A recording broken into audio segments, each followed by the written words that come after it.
So this bin has been opened with the name of content edit01 as we had renamed this. So right now there is nothing in this bin. So what I would like to do is I would take these footages. I would take these footages by coming on the project panel, selecting this, and by pressing Control on Windows or Command on Macintosh. So you can just quickly select them, and from your left click of the mouse you can just drag and drop it here.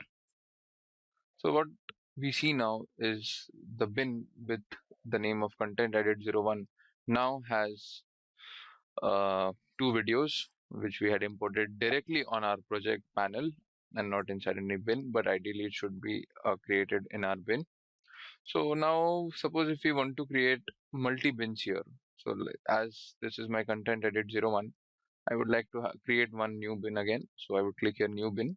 So this is again a sub bin inside our bin of content edit01. I would like to name this as video. Would select these both and would again drag and drop inside this. So these both now have my videos. I cancel this. Again, I want to create another bin of audio, and later we can import an audio here itself. So what this basically does is like it keeps our work, it keeps our edit pretty much organized. When we want our files to be called, it can be easily called and it can be easily worked on. I would again save my project.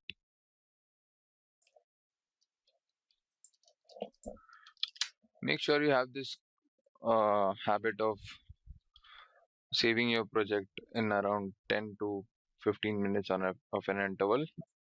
Yeah, so we are over with this project panel. Now coming back to the source panel. This, if you see, this is the time, this is the fit window. These are the different kind of windows which you want to see. I would suggest fit is the best one. We had already seen this. This is only for drag video only, and this is only for drag audio only. What if I click here? If I click here, it would only show me the audio. If only audio needs to be imported to our timeline.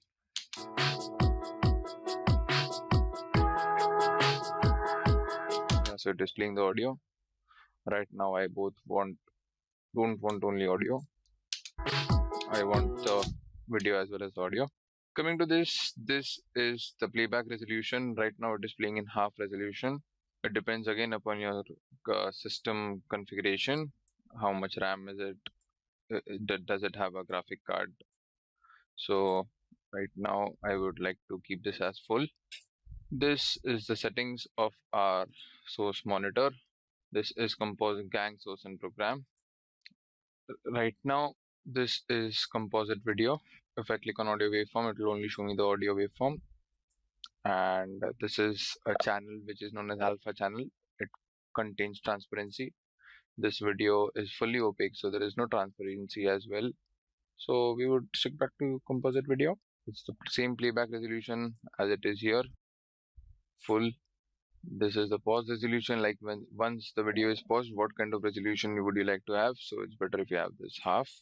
Please note this is the playback resolution, which once the video is played would show this, and this is the pause resolution. Once the video is paused, it would drop down to half. This is loop if you want the video to be looped again.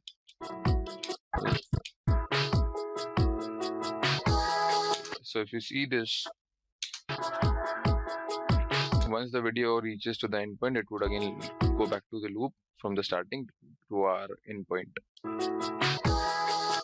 So I don't want that, so I would remove the loop. This is the show transport controls. So transport generally means the scrubber. If you want to zoom in or zoom out or something like that. Show audio time units, we don't want that at right now. Show markers, these are basically our markers, the in point and the out point. Different options which we do not want at our source monitor, like safe margins, we do not want it here. So it again depends upon your preference. If you want, you can have it overlays, then overlay settings. So these are not required at this, because source monitor is only required like when we are importing any footage from our project, and we want that video, or that in and out, the video with in and out marked specific video into our timeline. So yeah, this is the end time, like how much long is your footage. So what I would now show is the different options available in our source monitor. This is mark-in. Sorry, I do not want my mark-in to be changed, as I'd already marked this in. This is our mark-out, and this is our go to shift in, go to shift out. This is step back one frame.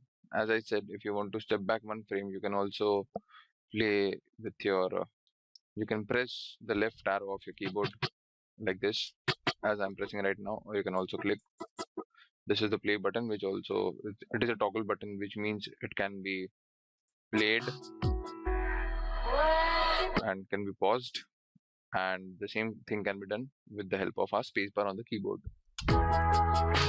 This is the next frame, can again be controlled with the right arrow of the keyboard. This is shift out, and we have all seen this. This is the insert. Like once if you click on insert, it comes to our timeline. And now suppose if I don't want this, so what I'll do is I'll select this and I'll hit delete or del button. Another way of removing this from your timeline would be enable. So what this does is, like, the video and along with the audio stays here, but it is enabled. Sorry, it is disabled, as we have already checked off on enable. So again, if I enable it from here, the video comes again. The other thing would be cut. Yeah, so it again cuts. If you want to be pasted over here on a different time, you can paste it here. So our video is pasted, and if you want it totally to be removed, then you can just select like this, or you can just select like this, and then can click on delete, or you can press delete from your spacebar. This is add markers. If you want to add any marker here for your preference, like suppose if you would like to start your video from here, so you can start add marker here. So if you see, a green kind of marker has come here, and again the shortcut for that would be pressing M on your keyboard. I would just press M here without going from here. I just pressed M here and a marker has been created. So if I double click on this marker, I can also add a label to it. Like I can write this as house, and can change its color also, and can click on OK. So if you notice here, the change color has been reflecting here, and it has changed to house. So this customization becomes pretty easy for the user while editing the video.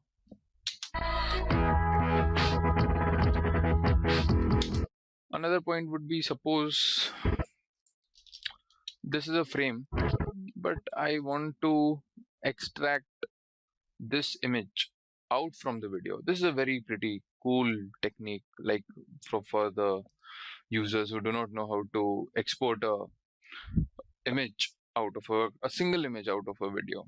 So we can click here and then can click here, export frame.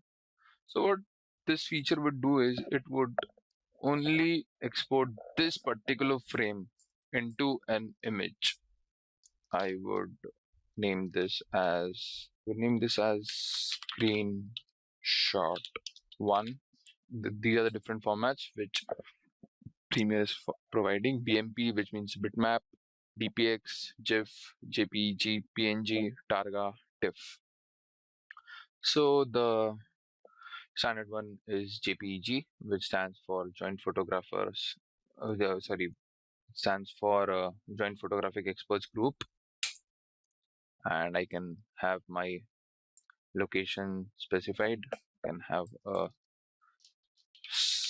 screenshot folder, select folder, and it also asks me if I want to import this image or this frame after once it gets imported. So I would click on import into project.